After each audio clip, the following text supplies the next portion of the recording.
Hello everyone, welcome back to my YouTube channel. My name is Lija John. Okay. അപ്പോൾ ഇന്നത്തെ video എന്താണെന്ന് വെച്ചാൽ കുറേ നാളായി നമ്മൾ കരിയർ ഗൈഡൻസ് വീഡിയോസ് അല്ലെങ്കിൽ എഡ്യൂക്കേഷണൽ വീഡിയോസ് ഒക്കെ ചെയ്തിട്ടല്ലേ. കാരണം വേറെ ഒന്നുമല്ല ഗൈസ്, നമുക്കിപ്പം സമയമില്ലാത്തതുകൊണ്ടാണ് ഫുൾ ടൈം നമ്മളിപ്പം മാനിഫെസ്റ്റേഷൻ കോച്ചിങ് ആണ് ചെയ്യുന്നത്. അപ്പോൾ ഒത്തിരി പേര് നമ്മളുടെ കൗൺസിലിംഗ് സെഷൻസ് എടുക്കുന്നുണ്ട്. അപ്പോൾ നമ്മൾ അതിലാണ് ഫുൾ ടൈം ഇപ്പം നിൽക്കുന്നത്. അതുകൊണ്ടാണ് നമുക്കിപ്പോൾ കരിയർ ഗൈഡൻസ് അല്ലെങ്കിൽ കുറച്ചും കൂടി എഡ്യൂക്കേഷണൽ ടൈപ്പ് വീഡിയോസ് ചെയ്യാൻ പറ്റാത്തത്. ബട്ട് ഞാൻ ഇനി മുതൽ എൻ്റെ മാക്സിമം ട്രൈ ചെയ്യാം. മാത്രമല്ല നമ്മളിപ്പോൾ എക്സാം ടൈമൊക്കെ ആയതുകൊണ്ട് ഒത്തിരി പേര് വന്നിട്ട് കസ്റ്റമൈസ്ഡ് ആയിട്ടുള്ള കുറേ സെഷൻസ് എടുക്കുന്നുണ്ട്. അതായത് പാരൻസ് ആവാം, സ്റ്റുഡൻസ് ആവാം, അങ്ങനെയുള്ളവരൊക്കെ വന്നിട്ട് നമ്മുടെ കരിയർ ഗൈഡൻസ് സെഷൻസ് അറ്റൻഡ് ചെയ്യുന്നുണ്ട്. അപ്പം നിങ്ങൾക്കും അതുപോലെ നിങ്ങൾക്ക് വേണ്ടിയിട്ടോ അല്ലെങ്കിൽ നിങ്ങളുടെ ഫ്രണ്ട്സിനോ അല്ലെങ്കിൽ മക്കൾക്കോ ഒക്കെ വേണ്ടിയിട്ട് പേരൻസിനാണെങ്കിലും അറ്റൻഡ് ചെയ്യാം. ഈ സെഷൻസ് എടുക്കാം. പെയ്ഡ് സെഷൻസ് ആണ്. അതായത് നിങ്ങൾക്ക് ഏതെങ്കിലും ഒരു കോഴ്സിനെ പറ്റി ഡീറ്റെയിൽ ആയിട്ട് അറിയണം, അതുപോലെ നിങ്ങളുടെ സ്കിൽസുമായിട്ട് അത് മാച്ച് ചെയ്യുന്നുണ്ടോ അല്ലെങ്കിൽ എന്തെങ്കിലും കൺഫ്യൂഷൻസ് ഉണ്ടെന്നുണ്ടെങ്കിൽ നിങ്ങൾക്ക് ആ ഒരു സെഷൻ അറ്റൻഡ് ചെയ്താൽ നിങ്ങൾക്ക് കോൺഫിഡൻ്റ് ആയിട്ട് ആ ഒരു ഇതിൽ നിങ്ങൾക്ക് മുന്നോട്ട് പോകാൻ പറ്റും. ഓക്കെ, അപ്പം നമ്മളുടെ കരിയർ ഗൈഡൻസ് സെഷൻസ് വേണമെന്നുണ്ടെങ്കിൽ ഈ നമ്പറിൽ എന്നെ കോൺടാക്ട് ചെയ്താൽ മതി. അപ്പോൾ ഇന്നത്തെ വീഡിയോ എന്താണെന്ന് വെച്ചാൽ ഒത്തിരി പേര് എനിക്ക് പേഴ്സണലായിട്ട് മെസ്സേജ് അയച്ചു, കോൾ ചെയ്തു, അതുപോലെ എൻ്റെ വീട്ടിൽ നേരിട്ട് വന്ന് സംസാരിക്കുന്നവരുണ്ട്. അപ്പോൾ എൻ്റെ വീട് മാവേലിക്കരയാണ് കേട്ടോ. ഞാൻ പല വീഡിയോസിൽ പറഞ്ഞിട്ടുണ്ട്. ഒത്തിരി പേര് ചോദിച്ചിട്ടുണ്ട് വീട് എവിടെയാണെന്ന്. മാവേലിക്കര എന്ന് പറഞ്ഞാൽ ആലപ്പുഴ ഡിസ്ട്രിക്റ്റ് ആണ്. അപ്പോൾ അവിടെ പെരിങ്ങലിപ്പുറം എന്ന് പറയുന്നൊരു ചെറിയ വില്ലേജ് ഉണ്ട്, അവിടെയാണ് എൻ്റെ വീട്. അപ്പോൾ കുറച്ച് പേര് വീട്ടിൽ കാണാനൊക്കെ വരാറുണ്ട്. പക്ഷെ വന്നു കഴിഞ്ഞാൽ ഭൂരിഭാഗം സമയം നമ്മൾ സെഷൻസ് അറ്റൻഡ് ചെയ്യുന്നതുകൊണ്ട് ഫ്രീ ടൈമിൽ മാത്രമേ നമുക്ക് മീറ്റ് ചെയ്യാൻ പറ്റത്തുള്ളൂ. അങ്ങനെ വന്ന് എന്നോട് കുറച്ച് പേര് ഇപ്പം എക്സാം ടൈം ഒക്കെ ആയി വരുന്നത് കൊണ്ടാണ് റീസെൻ്റ് ആയിട്ട് ആൾക്കാർ ചോദിക്കുന്നത്, ഇന്ന കോഴ്സിനെ പറ്റി പറയാമോ, ഇന്ന കോഴ്സ് ചെയ്ത് കഴിഞ്ഞാൽ എന്തായിരിക്കും സ്കോപ്പ്, അങ്ങനെയൊക്കെ കുറേ പേര് ചോദിക്കുന്നുണ്ട്. അങ്ങനെ എനിക്ക് റീസെൻ്റ് ആയിട്ട് വന്ന കുറച്ചധികം കോഴ്സസിൽ ഞാനൊരു ലിസ്റ്റ് റെഡിയാക്കി വെച്ചിട്ടുണ്ട്. ആ ലിസ്റ്റിൽ ഒന്നാമത്തെ കോഴ്സ് എന്ന് പറഞ്ഞാൽ ഏറ്റവും പോപ്പുലർ ആയിട്ടുള്ള കോഴ്സ് തന്നെയാണ് BSc നഴ്സിംഗ് ആണ് കേട്ടോ. അപ്പോൾ ഇന്നത്തെ വീഡിയോ വേറൊന്നുമല്ല. ഞാൻ വിചാരിച്ചു ഇങ്ങനെ ഇൻഡിവിജ്വലായിട്ട് ഓരോരുത്തർ വന്ന് ചോദിക്കുന്നു. അപ്പോൾ ഈ ഡൗട്ടുള്ള ഒത്തിരി പേരുണ്ട്. കാരണം ഇപ്പം ഒരു +2 ബാച്ച് എടുത്തു കഴിഞ്ഞാൽ അതിൽ കുറേ കുട്ടികൾ പോകുന്ന ഒരു കോഴ്സായിരിക്കും ഡെഫിനറ്റ്ലി BSc നഴ്സിംഗ് എന്ന് പറയുന്നത്. അപ്പോൾ എന്തായാലും ഈ ഒരു വീഡിയോ ഒത്തിരി പേർക്ക് ഇഷ്ടപ്പെടും, യൂസ്ഫുൾ ആവും എന്നെനിക്ക് ഉറപ്പുള്ളത് കൊണ്ടാണ് ഞാൻ വിചാരിച്ചത് എന്നാൽ പിന്നെ ഒരു വീഡിയോ ആയിട്ട് എന്തുകൊണ്ട് ചെയ്തുകൂടാ. അപ്പം ഇങ്ങനെ ഓരോരുത്തരുമായിട്ട് ഇങ്ങനെ പറയുന്നതിലും നല്ലത് വീഡിയോ ആയിട്ട് വരാമെന്ന് വിചാരിച്ചു. മാത്രമല്ല നമ്മൾ പേഴ്സണൽ സെഷൻസിൽ അവരുടെ എക്സ്ക്ലൂസീവ് ആയിട്ടുള്ള കാര്യങ്ങളാണ് നമ്മൾ പറയുന്നത്. അതായത് ആ വ്യക്തിയുടെ താല്പര്യങ്ങൾ, ആ വ്യക്തിയുടെ മറ്റ് സിറ്റുവേഷൻസും ഇതെല്ലാം കൊണ്ട് മാച്ച് ആവുന്ന കാര്യങ്ങളാണ് നമ്മൾ അവിടെ പറയുന്നത്. ഇവിടെ നമ്മൾ കോമൺ ആയിട്ട് എല്ലാവർക്കും വേണ്ടി BSc നഴ്സിംഗ് എന്ന് പറയുന്ന ഒരു കരിയർ ഓപ്ഷൻ ഇത് നിങ്ങൾ ചൂസ് ചെയ്യുന്നതിന് മുമ്പ് നിങ്ങൾ ശ്രദ്ധിക്കേണ്ട കാര്യങ്ങളാണ് ഞാൻ ഇന്നത്തെ വീഡിയോയിൽ പറഞ്ഞു തരാൻ പോകുന്നത്. അപ്പോൾ നമുക്ക് നോക്കാം എന്തൊക്കെയാണ് BSc നഴ്സിംഗ് എന്ന് പറയുന്ന കരിയർ നിങ്ങൾ ചൂസ് ചെയ്യുന്നതിന് മുൻപ് നിങ്ങൾ ശ്രദ്ധിക്കേണ്ട കാര്യം. അപ്പോൾ ഈ വീഡിയോ നിങ്ങളുടെ ഫ്രണ്ട്സിനൊക്കെ യൂസ്ഫുൾ ആകും. അല്ലാതെന്നുണ്ടെങ്കിൽ നിങ്ങൾക്ക് ആരെങ്കിലും BSc നഴ്സിംഗുമായിട്ട് മുന്നോട്ട് പോകാൻ നിൽക്കുന്നുണ്ടെങ്കിൽ അവർക്കൊക്കെ നിങ്ങൾക്ക് ഈ വീഡിയോ സെൻഡ് ചെയ്ത് കൊടുക്കാം കേട്ടോ. ഓക്കെ, അപ്പോൾ എന്താണ് ഈ ഒരു കോഴ്സ് ചൂസ് ചെയ്യുന്നതിന് നിങ്ങൾ ഫസ്റ്റ് ശ്രദ്ധിക്കേണ്ട കാര്യം വേറൊന്നുമല്ല, നിങ്ങൾക്ക് ഈ ഫീൽഡിനോട് താല്പര്യമുണ്ടോ ഇല്ലയോ എന്ന് നിങ്ങൾ ഫസ്റ്റ് ഒന്ന് തിങ്ക് ചെയ്യുക. കാരണം ഞാൻ ഇങ്ങനെ പറയും കാര്യം എന്ന് വെച്ചാൽ റീസെൻ്റ് ആയിട്ട് നമ്മൾ കുറച്ചധികം ഇൻസിഡൻസ് ഒക്കെ കാണുന്നുണ്ടായിരുന്നു. ഇപ്പം കോട്ടയം ഗവൺമെൻറ് നഴ്സിംഗ് കോളേജിൽ ഒരു റാഗിങ് സംഭവം ഉണ്ടായിട്ടുണ്ട് അല്ലേ.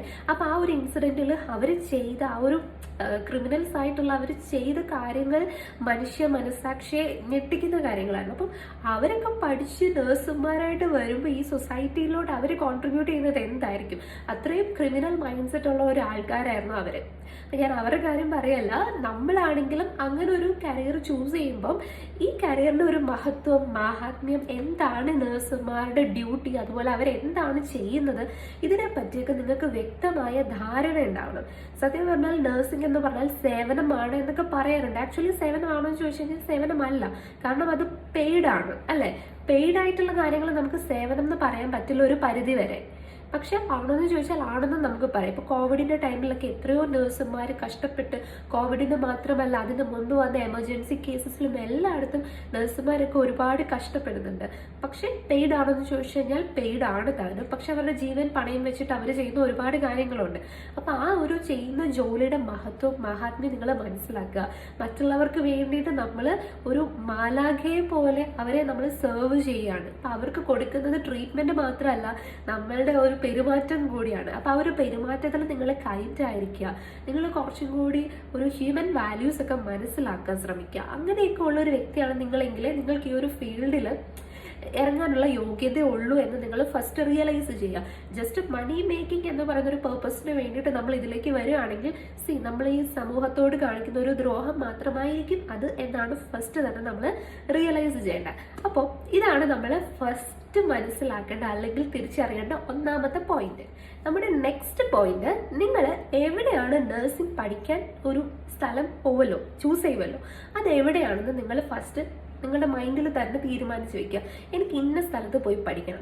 ഒരു പക്ഷെ പല സ്റ്റുഡൻസിന്റെ ലൈഫിൽ അവർക്ക് എക്സ്പ്ലോർ ചെയ്യാൻ കിട്ടുന്ന ഒരു ടൈം ആയിരിക്കും അവരുടെ കോളേജ് ടൈം എന്ന് പറയുന്നത്. അപ്പം ചിലവർക്ക് ആ പഠനത്തിന്റെ കൂടെ തന്നെ എക്സ്പ്ലോർ ചെയ്യണമെന്നുണ്ടായിരിക്കും, അല്ലെങ്കിൽ അവരുടെ മറ്റെന്തെങ്കിലും പാഷൻസ് ഉണ്ടാവും. ആ പാഷനെ പഠനത്തിന്റെ കൂടെ തന്നെ അവർക്ക് മുന്നോട്ട് ഡെവലപ്പ് ചെയ്ത് കൊണ്ടുവരാൻ താല്പര്യമുള്ളവരുണ്ടായിരിക്കും. അപ്പം അതൊക്കെ ഓക്കെ ആയിട്ടുള്ള സ്ഥലങ്ങൾ നിങ്ങൾ ചൂസ് ചെയ്യുക. അല്ലാണ്ട് നിങ്ങൾ പഠിക്കാൻ ഒരു സ്ഥലത്ത് പോയിട്ട് ഇവിടെ ഭയങ്കര സ്ട്രിക്റ്റ് ആണ്, ഇവിടെ എനിക്ക് ഇന്ന കാര്യത്തിൽ എൻ്റെ ഇന്ന സ്കില്ല് ഡെവലപ്പ് ചെയ്യാൻ എനിക്ക് പറ്റുന്നില്ല, അല്ലെങ്കിൽ എനിക്ക് ഇന്ന കാര്യത്തിലേക്ക് ടൈം ഇൻവെസ്റ്റ് ചെയ്യാൻ ടൈം ഇല്ല എന്നൊന്നും നിങ്ങൾ പിന്നീട് പറയാതിരിക്കുക. സോ നിങ്ങളുടെ ഉള്ളിൽ വേറെ എന്തെങ്കിലും പാഷൻസ്, എന്തെങ്കിലും ഡിസൈർസ് നിങ്ങൾക്ക് ഉറങ്ങിക്കിടപ്പുണ്ട്, അത് നിങ്ങളുടെ സ്റ്റഡീസിനൊപ്പം നിങ്ങൾക്ക് കൊണ്ടുപോകണം എന്നാണെങ്കിൽ അതിന് പറ്റിയ രീതിയിലുള്ള സ്ഥലങ്ങൾ അല്ലെങ്കിൽ കോളേജസ്, ഇൻസ്റ്റിറ്റ്യൂട്ട്സ് നിങ്ങൾ ചൂസ് ചെയ്യുക. പക്ഷെ ഇവിടെ ഒരു കാര്യം എനിക്ക് പറയാനുള്ളത്, നിങ്ങൾക്ക് ഇതിനിടയ്ക്ക് ഈ ഒരു നഴ്സിംഗ് പഠനത്തിനിടയ്ക്ക് അതിനൊന്നും ടൈം കിട്ടില്ല എന്നാണ്.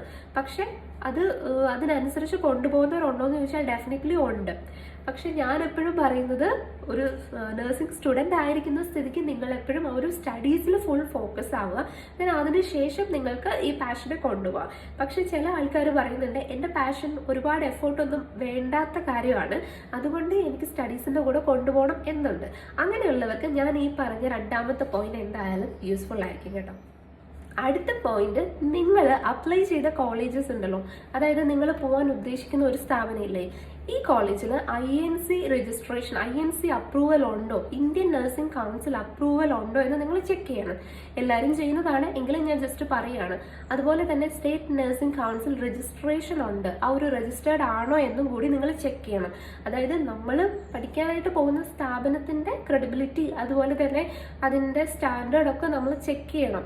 പലരും അതൊന്നും ചെക്ക് ചെയ്യാതെ അബദ്ധത്തിൽ ചെന്നിട്ട് കുറഞ്ഞ ഫീസുള്ള കോളേജസിലൊക്കെ പോയി പഠിക്കാറുണ്ട്. എസ്പെഷ്യലി ബാംഗ്ലൂർ ആണെങ്കിലും ചെന്നൈയിലാണെങ്കിലും ഒക്കെ നഴ്സിംഗ് പഠിക്കാൻ പോകുന്നവർ കുറഞ്ഞ ഫീസ് തപ്പി ഈ പറഞ്ഞ രജിസ്ട്രേഷനും അല്ലെങ്കിൽ ഈ പറഞ്ഞ INC അപ്രൂവലൊന്നും ഇല്ലാത്ത കോളേജസിലൊക്കെ പോയി പഠിച്ച് ചിലപ്പോൾ പടി വാങ്ങിച്ച് വെക്കുന്നവരുണ്ടാവും. അതുകൊണ്ട് ഇതെല്ലാം ഉണ്ട് എന്ന് നിങ്ങൾ ഉറപ്പ് വരുത്തിയതിന് ശേഷം മാത്രം നിങ്ങളൊരു സ്ഥാപനത്തിൽ പഠിക്കാൻ പോവുക. അടുത്ത പോയിന്റ് ആണ് affiliation with a good hospital. അതായത് പല കോളേജസിനും, പല നഴ്സിംഗ് കോളേജസിനും സ്വന്തമായിട്ടൊരു ഹോസ്പിറ്റൽ കാണത്തില്ല. അല്ലാന്നുണ്ടെങ്കിൽ ഒരു നല്ല ഹോസ്പിറ്റലിലായിരിക്കില്ല നിങ്ങൾക്ക് ഈ പറഞ്ഞ പോലെ പ്രാക്ടിക്കലും കാര്യങ്ങളും ഒക്കെ നടക്കുന്നത്. അപ്പൊ അതുകൊണ്ട് തന്നെ നിങ്ങൾ പഠിക്കാൻ പോകുന്ന കോളേജിന് ഒരു നല്ല ഹോസ്പിറ്റലുമായിട്ട് ഒരു അഫിലിയേഷൻ ഉണ്ടോ ഇല്ലയോ എന്ന് നിങ്ങൾ ചെക്ക് ചെയ്തിട്ട് മാത്രം ആ ഒരു കോളേജ് ചൂസ് ചെയ്യുക. കാരണം നിങ്ങൾ പോകുന്നത് നഴ്സിംഗ് പഠിക്കാൻ വേണ്ടിയിട്ടല്ലേ. അപ്പൊ നഴ്സിംഗിൽ പ്രാക്ടിക്കലായിട്ട് ചെയ്യേണ്ട കാര്യങ്ങളൊക്കെ നല്ലൊരു ഹോസ്പിറ്റലിലുള്ള കോളേജിൽ തന്നെ വേണം നിങ്ങൾ പോയി പഠിച്ച് മനസ്സിലാക്കാൻ വേണ്ടിയിട്ട്. അടുത്ത പോയിന്റ്, തീർച്ചയായിട്ടും ഒരു കോളേജ് നമ്മൾ ചൂസ് ചെയ്യുമ്പം അവിടുത്തെ ഫാക്കൽറ്റി നമ്മളൊന്ന് ചെക്ക് ചെയ്യണം. അവിടെ പഠിപ്പിക്കുന്ന ഫാക്കൽറ്റി അത്യാവശ്യം എക്സ്പീരിയൻസ്ഡ് ആയിട്ടുള്ള ആൾക്കാരാണോ എന്ന് കൂടി നമ്മളൊന്ന് ചെക്ക് ചെയ്യണം. മാത്രമല്ല, നിങ്ങൾക്ക് വേണമെന്നുണ്ടെങ്കിൽ ഈ പറഞ്ഞ ഫാക്കൽറ്റീസിനോട് നിങ്ങൾക്ക് സംസാരിച്ച് ശ്രമിച്ചു നോക്കാം. അതായത് കോളേജിനെ പറ്റി അല്ലെങ്കിൽ കോളേജിലെ ഫെസിലിറ്റീസിനെ പറ്റിയൊക്കെ നിങ്ങൾക്കൊന്ന് സംസാരിക്കാൻ പറ്റുമെങ്കിൽ ഒന്ന് സംസാരിച്ച് നോക്കാം. അതുപോലെ തന്നെ അടുത്ത പോയിന്റ്, ആ കോളേജിൽ പഠിച്ചിട്ടുള്ള സ്റ്റുഡൻസിനെ നിങ്ങൾക്ക് കോണ്ടാക്ട് ഉണ്ടെന്നുണ്ടെങ്കിൽ, അല്ലാന്നുണ്ടെങ്കിൽ കോണ്ടാക്ട് ചെയ്യാൻ പറ്റുന്നുണ്ടെങ്കിൽ അവരുടെ എക്സ്പീരിയൻസ് കൂടെ നിങ്ങൾക്ക് ചോദിച്ചു നോക്കാം. ഈ കോളേജിൽ എങ്ങനെയാണ്, റാഗിങ് പോലുള്ള കാര്യങ്ങളൊക്കെ ഭയങ്കരമായിട്ടുണ്ടോ, അല്ലെങ്കിൽ സ്റ്റുഡൻസിന്റെ ബിഹേവിയർ എങ്ങനെയാണ്, അതുപോലെ ഫാക്കൽറ്റിക്ക് സ്റ്റുഡൻസിനോടുള്ള ആറ്റിറ്റ്യൂഡ് എങ്ങനെയാണ്. അതുപോലെ തന്നെ അടുത്ത വേറൊരു പോയിന്റ് ആണ് അവിടുത്തെ ഹോസ്റ്റൽ ഫെസിലിറ്റി. അതിൽ ഫുഡ് എന്ന് പറയുന്ന കാര്യം ഉൾപ്പെടും. അപ്പൊ ഈ ഹോസ്റ്റലും കാര്യങ്ങളും ഒക്കെ എങ്ങനെയാണ്, ഫുഡൊക്കെ എങ്ങനെയാണ്, ഓക്കെ ആണോ, ഇതെല്ലാം നിങ്ങൾ ചെക്ക് ചെയ്യാൻ മാക്സിമം ശ്രമിക്കുക. പക്ഷെ എല്ലാത്തിനും നമുക്കൊരു ലിമിറ്റ് ഉണ്ട്. നമുക്കിപ്പോൾ ഒരു 100% ചെക്ക് ചെയ്ത് ചരിഞ്ഞ് നോക്കിയിട്ട് ഒരിടത്ത് നമുക്ക് കോളേജിൽ അഡ്മിഷൻ എടുത്ത് പഠിക്കാൻ പറ്റത്തില്ല. പക്ഷെ ഞാനൊരു ഈ പറഞ്ഞതുപോലെ ഗൈഡ് കോച്ച് ആയതുകൊണ്ട് എൻ്റെ അടുത്ത് ഒരുപാട് നഴ്സിംഗ് സ്റ്റുഡൻസ് വന്നിട്ട് അവരുടെ പ്രശ്നങ്ങൾ പറയാറുണ്ട്. ഞാൻ പറഞ്ഞല്ലോ, പേഴ്സണൽ സെഷൻസ് എടുക്കുമ്പോൾ എൻ്റെ അടുത്ത് വന്നിട്ട് കോളേജിൽ ഇന്ന പ്രോബ്ലംസ് ഉണ്ട്, ഇന്ന ഫെസിലിറ്റീസ് ഇല്ലാത്ത കോളേജാണ്, ഇനി നിർത്തി പോകാൻ പറ്റത്തില്ല, ഇങ്ങനെ പറഞ്ഞ് കരയുന്ന ഒരുപാട് സ്റ്റുഡൻസ് ഉണ്ട്. അതുപോലെ തന്നെ പേരൻസ് ആണെങ്കിലും സംസാരിക്കുന്ന ഒത്തിരി പേര് എൻ്റെ ക്ലയൻസ് ആയിട്ടുള്ളവരുണ്ട്. അതുപോലെ തന്നെ ഹോസ്റ്റലിൽ ഇന്ന പ്രശ്നങ്ങളുണ്ട്, അതുപോലെ ഹോസ്റ്റലിൽ മറ്റു റൂംമേറ്റ്സുമായിട്ട് പ്രശ്നങ്ങൾ അനുഭവിക്കുന്നവർ, അഡ്ജസ്റ്റ്മെന്റ് പ്രോബ്ലംസ് ഉള്ളവർ, ഇങ്ങനെയൊക്കെയുള്ള ഒത്തിരി പേര് എൻ്റെ ക്ലയൻസ് ആയിട്ടുള്ളത് കൊണ്ടാണ് ഞാൻ ഈ കാര്യങ്ങളൊക്കെ ഇത്രയും ആധികാരികമായിട്ട് പറയുന്നത് ഗൈസ്. ഓക്കെ, അപ്പം നിങ്ങൾ ഇങ്ങനത്തെ കാര്യങ്ങളൊക്കെ മാക്സിമം നിങ്ങളെ കൊണ്ട് പറ്റുന്ന ലെവലിൽ തന്നെ നിങ്ങളൊന്ന് ചെക്ക് ചെയ്തിട്ട് മാത്രം നിങ്ങളൊരു കോളേജിൽ അഡ്മിഷൻ എടുക്കാൻ ശ്രമിക്കുക. അടുത്ത പോയിന്റ് എന്ന് പറയുന്നത് ഏകദേശം ഇതുമായിട്ട് സിമിലർ ആയിട്ടുള്ള പോയിന്റ് തന്നെയാണ്. ക്യാമ്പസ് കൾച്ചർ, അതുപോലെ സപ്പോർട്ടീവ് സിസ്റ്റംസ് ഓക്കെ എങ്ങനെയുണ്ട്, ഓക്കെ ആണോ? അതുപോലെ തന്നെ ചില കോളേജസിൽ കുട്ടികളുടെ മറ്റ് എന്താ അതിന് പറയുന്നത് സർഗാത്മകമായിട്ടുള്ള കാര്യങ്ങളെയൊക്കെ നറിഷ് ചെയ്യുന്ന ടൈപ്പ് ഓഫ് ആക്ടിവിറ്റീസ്, സ്പോർട്സ് കാര്യങ്ങളൊക്കെ നടത്തും. അത് ഓൾമോസ്റ്റ് പല കോളേജസും ചെയ്യുന്നുണ്ട്. പക്ഷെ അതിലൊക്കെ നല്ല ക്വാളിറ്റീസ് മെയിൻറ്റെയിൻ ചെയ്യുന്ന കോളേജ് ആണെങ്കിൽ കുറച്ചും കൂടി ബെറ്റർ ആയിരിക്കും. നിങ്ങൾക്കൊരു നല്ല പോസിറ്റീവ് ആയിട്ടുള്ള ഒരു സ്റ്റഡി എൻവയോൺമെന്റ് നിങ്ങൾക്ക് അവിടെ നിന്ന് കിട്ടും. പിന്നെ കുറച്ച് വർഷങ്ങൾക്ക് ശേഷം നിങ്ങൾക്ക് വളരെ ബ്യൂട്ടിഫുൾ ആയിട്ടുള്ള മെമ്മറീസ് നിങ്ങൾക്ക് അവിടെ നിന്ന് കിട്ടും. അപ്പൊ ഈ കാര്യങ്ങളും കൂടി നിങ്ങളൊന്ന് ചെക്ക് ചെയ്യണം. ഇനി നമുക്ക് ലാസ്റ്റ് പറയാനുള്ള പോയിന്റ് എന്താണെന്ന് വെച്ചാൽ, പല കോളേജസും ഈ നഴ്സിംഗിനോടൊപ്പം തന്നെ പ്രൊവൈഡ് ചെയ്യുന്ന കാര്യങ്ങളാണ് OET കോച്ചിങ്, NCLEX എക്സാമിന്റെ കോച്ചിങ്, ഇങ്ങനെയുള്ള കാര്യങ്ങളൊക്കെ. അപ്പം ഇതൊക്കെ നിങ്ങൾക്ക് കോളേജ് ടൈമിൽ തന്നെ പ്രാക്ടീസ് ചെയ്യാൻ പറ്റുകയാണെങ്കിൽ അത്രയും നല്ലതാണ്. നിങ്ങളുടെ കോഴ്സൊക്കെ കഴിഞ്ഞിട്ട് പിന്നീട് അതിൻ്റെ നിങ്ങൾക്ക് ടൈം വെറുതെ വേസ്റ്റ് ചെയ്യേണ്ടതായിട്ട് വരുന്നില്ല. അതുകൊണ്ട് തന്നെ നിങ്ങൾ അഡ്മിഷൻ എടുക്കുന്ന കോളേജിൽ ഇങ്ങനത്തെ കോച്ചിങ് കൂടെ പ്രൊവൈഡ് ചെയ്യുന്നുണ്ടെന്ന് നിങ്ങൾ ഉറപ്പാക്കണം. അപ്പോൾ ഇത്രയും കാര്യങ്ങളൊക്കെ ഒന്ന് ശ്രദ്ധിച്ചു കഴിഞ്ഞാൽ തീർച്ചയായിട്ടും നിങ്ങൾ ചൂസ് ചെയ്യുന്ന ഒരു ഇൻസ്റ്റിറ്റ്യൂട്ട് അത്യാവശ്യം നല്ല ഒരു കോളേജ് തന്നെ നിങ്ങൾക്ക് ചൂസ് ചെയ്ത് അവിടെ നിങ്ങൾക്ക് പഠിച്ച് നിങ്ങൾ ആഗ്രഹിക്കുന്ന പോലെ നഴ്സിംഗ് കാര്യങ്ങളിലോട്ട് വന്ന് വളരെ സക്സസ്ഫുൾ ആയിട്ടുള്ള ഒരു പേഴ്സൺ ആയിട്ട് മാറാൻ പറ്റും ഗൈസ്.